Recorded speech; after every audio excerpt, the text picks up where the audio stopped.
To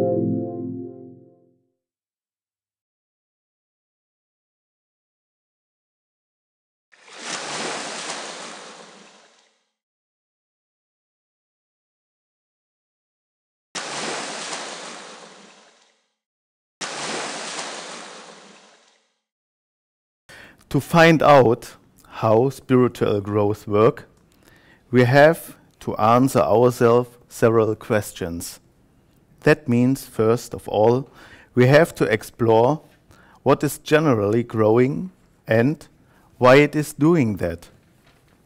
Apart from that, we have to consider the circumstances and factors which are necessary so that which is supposed to grow really can grow.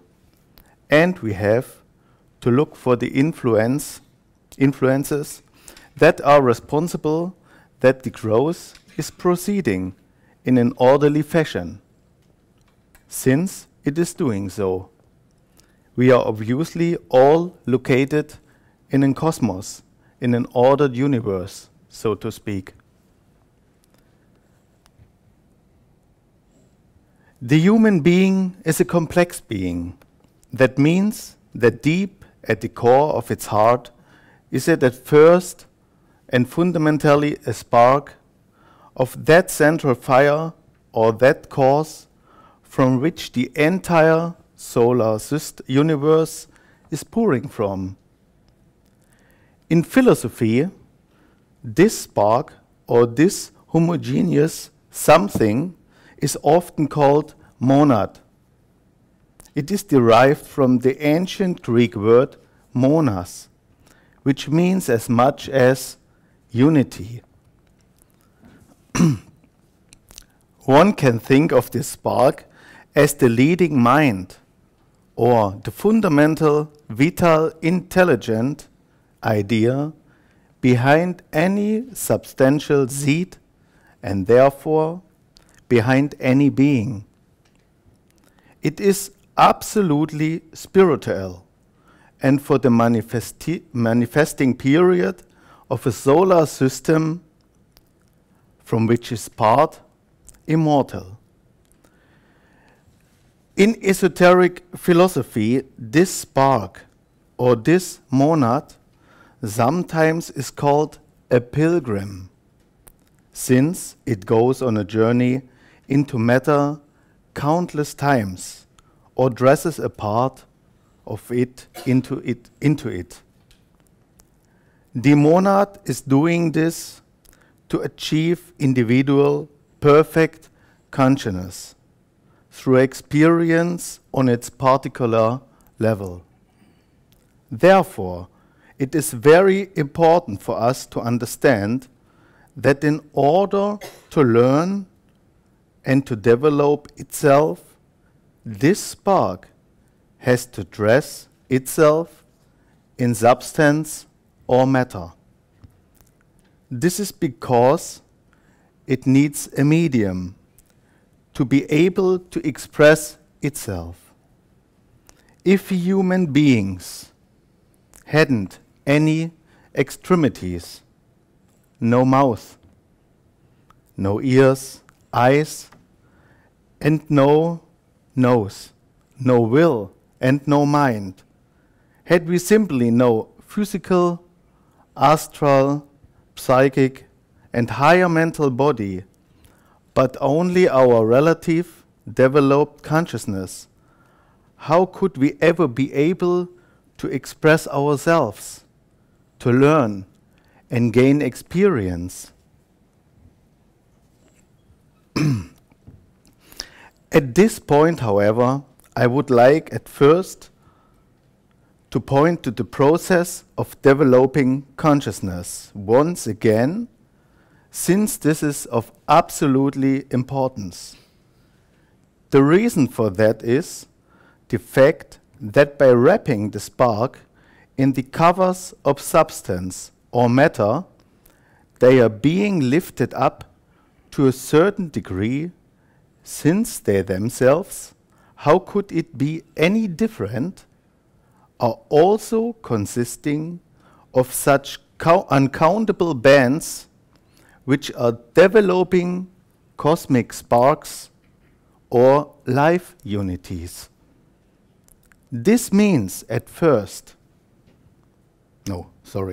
this means that the monad or the later on fully conscious spark, the true human being, has to take full responsibility for those raised components of this composed entity and guide them. It will then has grow out of its children's shoes, overcome the awkward age, and become a real co-worker of nature. Unlike the sun, or rather the entity behind it, the sun locus, that consciously is father and keeper of the solar system. We ourselves are, in fact, already now a hierarch of our own little microcosmos that we call our body. Most of the time of our acting not being aware of that, however, which is often tragic since we have got already responsibility for it.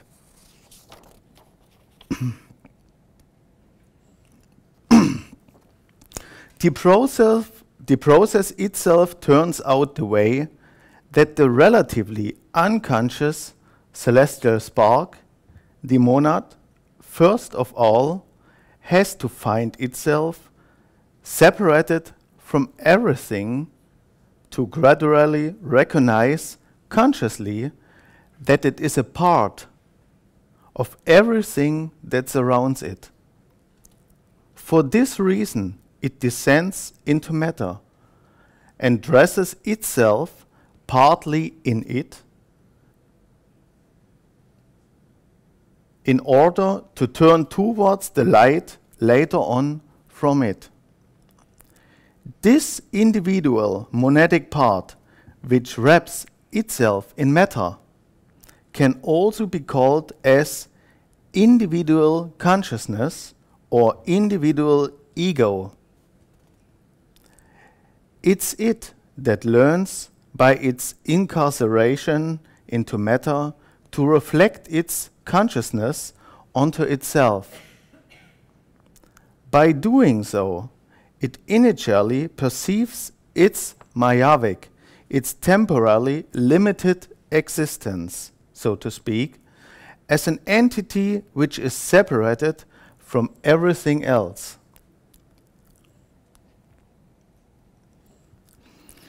You can describe this the way that those material covers in which the individual monadic part dresses itself in the beginning is preventing it to recognize the surrounding objects the way they really are.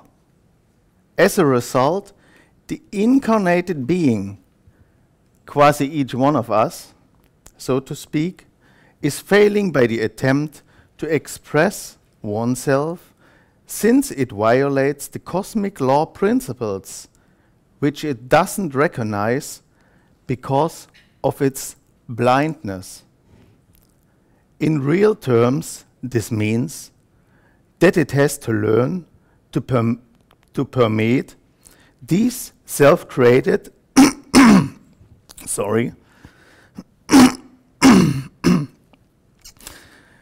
these self-created covers consciously, completely, in order to acquire the proper handling with them, to unfold through it, and to be able to develop the latent existing forces completely.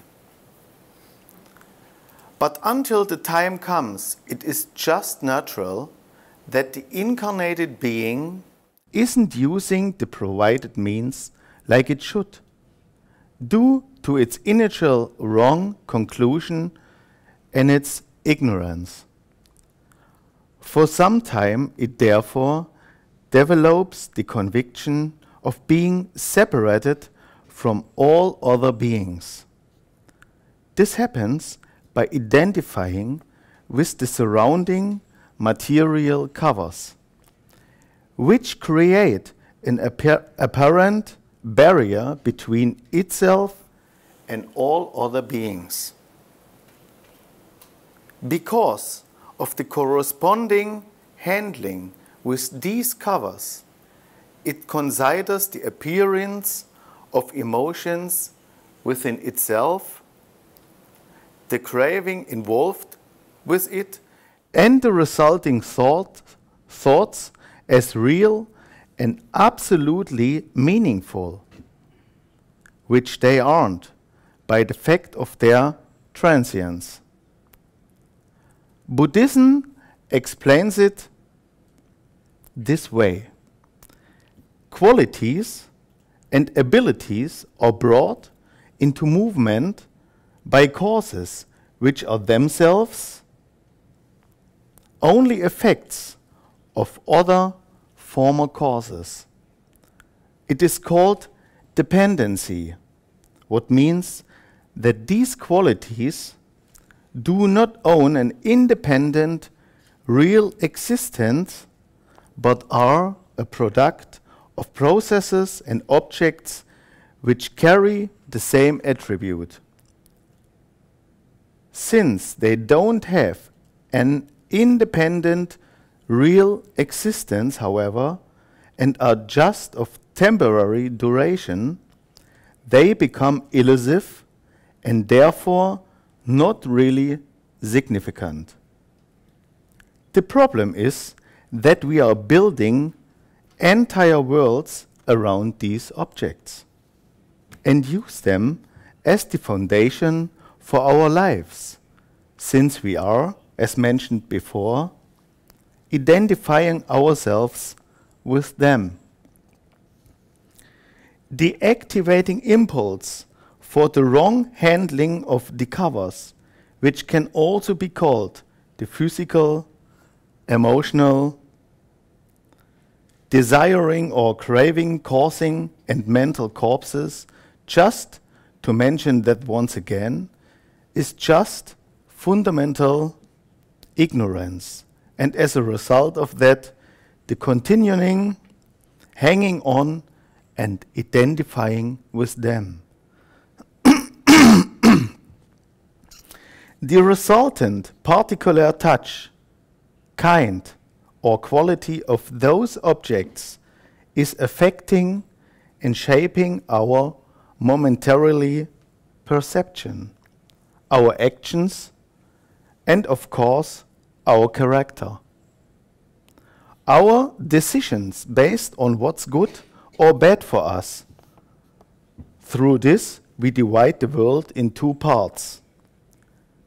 This way, our so-called personality is being created.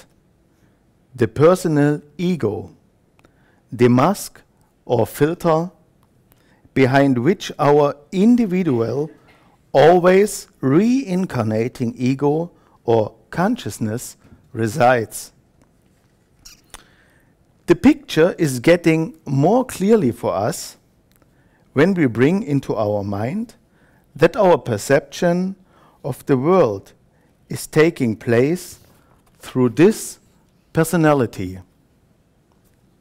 That means through this side-taking and therefore a part of the world declining ego. The once before mentioned misuse of the provided aids or capabilities has the following effect. Instead of cultivating lovingness, patience, equability, sympathy, and wisdom, we develop negative emotions like anger, envy, hatred, greed, pride, as well as jealousy, and accumulate secondary, one-sided knowledge which makes it impossible for us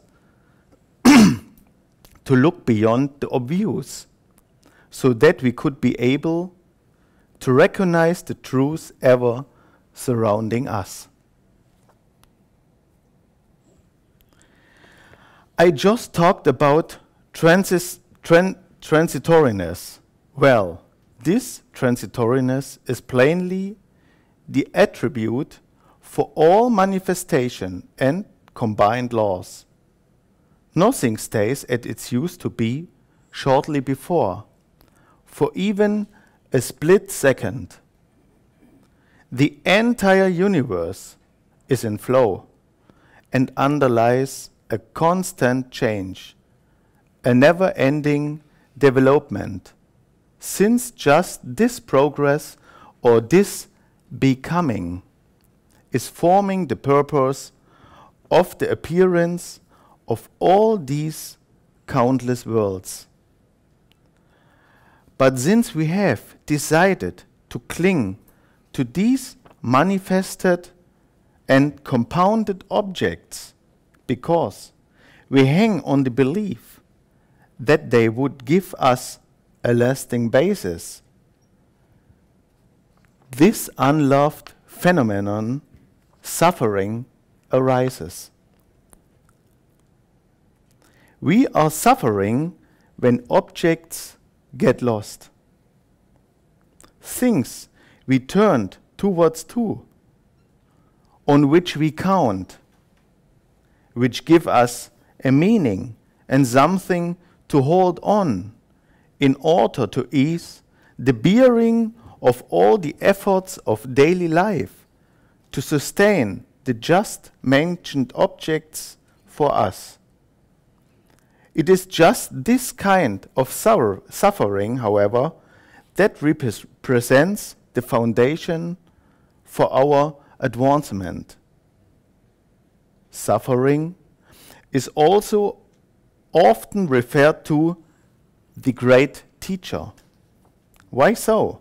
Well, it compels us to overcome our rigid perceptions, to look beyond our self-established boundaries, to reflect ourselves, to realign ourselves, and to change, if we don't want to go down with it. To depict the picture more clearly, however, we have to include karma, or the law of cause and effect, in our observations. During the process of keeping the universe in harmony, the dissonances caused by ignorance are being reflected on the actor by karma. Thus, he is more or less compelled to reflect the interactions with the environment to find a way to dissolve these discrepancies if he, just like mentioned before, doesn't want to suffer. This way, the human being concerned acquires a clear picture in the course of time of itself and everything that surrounds it. If it recognizes this consciously, it already achieved a big step through spiritual growing or growth. Slowly it begins to use its mental and spiritual abilities systematically in daily life. That means it starts to observe its emotional and mental impulses from a higher viewpoint and to introduce the resulting insights into its perspective, expressing oneself. If this procedure is still strange to it, however, and it doesn't act upon it, it will be deceived by its prejudiced impressions of its personality. It will continually develop new mechanisms to avoid the dissonances caused by karma, to initiate compensation. Eventually, it won't know anymore where the beginning or the cause is for all this meanwhile unbearable suffering.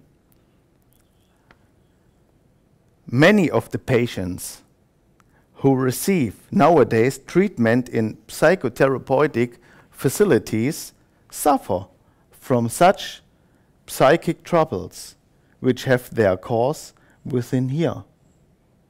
That doesn't mean, of course, that one has to end up in that kind of an institution in any case.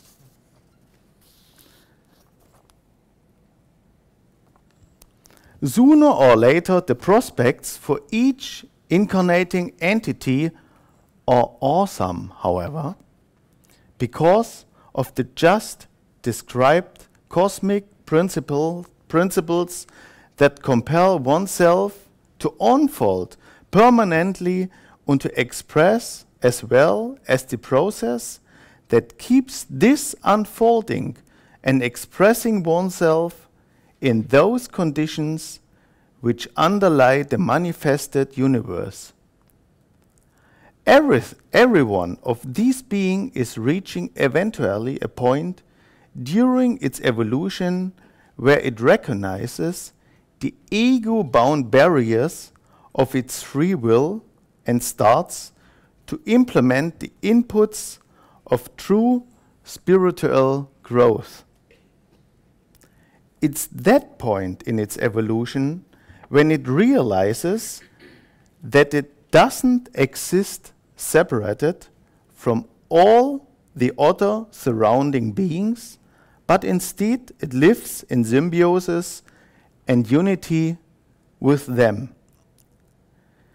The earlier mentioned observation of the own emotional and mental impulses with the help of the ethic and moral basic principles which originate from the creative part of the universe will be gradually integrated in daily life more and more.